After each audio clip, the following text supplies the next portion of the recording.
Mr. President. Recently, Professor Henry Louis Gates Jr. was arrested at his home in Cambridge. What does that incident say to you, and what does it say about race relations in America?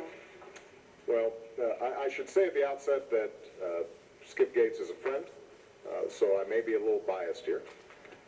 I don't know all the facts. What's been reported, though, is that the guy forgot his keys, jimmied his way to get into the house. There was a report called into the police station that there might be a burglary taking place. So far, so good, right? I mean, if I was trying to jigger into, well, I guess this is my house now, so it probably wouldn't happen. But let's say my old house in Chicago, here I'd get shot.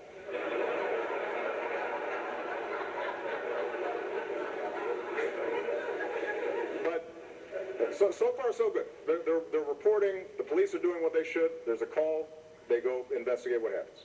My understanding is, at that point, Professor Gates is already in his house.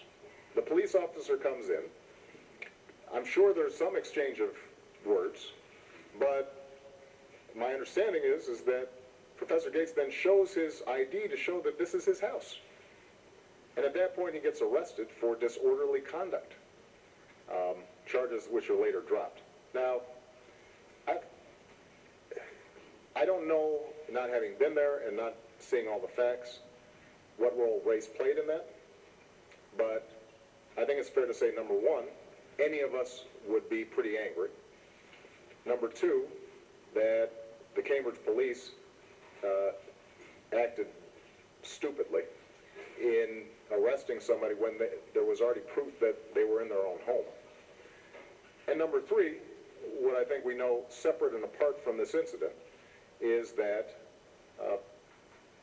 there is a long history in this country of African Americans and Latinos being stopped by law enforcement disproportionately. And that's just a fact. As you know, Lynn, when I was in the state legislature in Illinois, we worked on a racial profiling bill because there was indisputable evidence that blacks and Hispanics were being stopped disproportionately. And that is a sign, an example of how, race remains a factor in the society. That doesn't lessen the incredible progress that has been made. I am standing here as testimony to the progress that's been made. And yet, the fact of the matter is that this still haunts us. And even when there are honest misunderstandings, the fact that blacks and Hispanics are picked up more frequently and oftentimes for no cause casts suspicion even when there is good cause. And that's why I think the more that we're working with local law enforcement to improve policing techniques so that we're eliminating potential bias, the safer everybody's going to be. All right?